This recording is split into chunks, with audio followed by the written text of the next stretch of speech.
राम राम साहब, मैं पारस गुजर, सरपंच रजलानी जोधपुर से आज यहाँ पीलूपुरा शहीद स्थल पर आया हूँ और यहाँ आकर के मैंने जो हमारे शहीद हैं उनको श्रद्धांजलि अर्पित की है।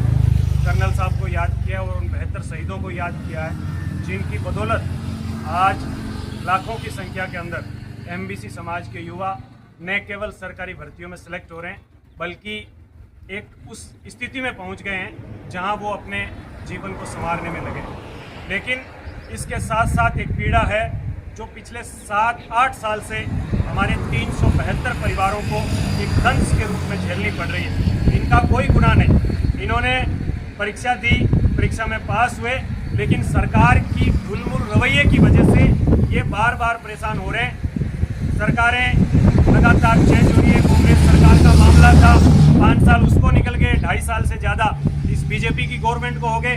समितियां बन रही है, मंत्रिमंडलीय समिति जो जोगाराम जी और अविनाश जी की अध्यक्षता में बनी है वो बार बार वार्ता कर रहे हैं, लॉलीपॉप दे रहे हैं, मीठी गोली दे रहे हैं, लेकिन सही मायने में ये कोई प्रकार का हमारा ऐसा नहीं है कि हम सरकार को परेशान करें या हम कोई इस तरह के हमारे ऊपर ठप्पा ही लग गया कि हम आंदोलनकारी हैं। जानबूझ के हमें कोई शौक नहीं चढ़ा है कि अपना काम धंधा छोड़ करके और आंदोलन करें। लेकिन हकीकत यह है कि 372 लोग जो रीट 2018 के अंदर सिलेक्ट हुए थे, सरकार ने कहा था कि बैकलॉग के माध्यम से इनको लिया जाएगा, लेकिन अभी तक सिर्फ मीटिंग दर मीटिंग हो रही है, सचिवालय में हो रही है।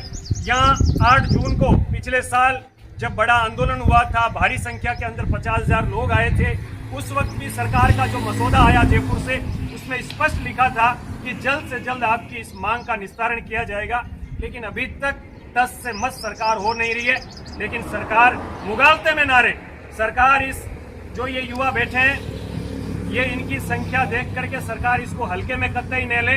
पूरा एमबीसी समाज, हम सब लोग इनके साथ हैं। आज मैं यहाँ आया हूँ और 23 मई 2026 सरकार नोट कर ले, 23 मई 2026 को इसी पीलूपुरा बयाना की धरती पर एक बड़ा हुजूम आएगा।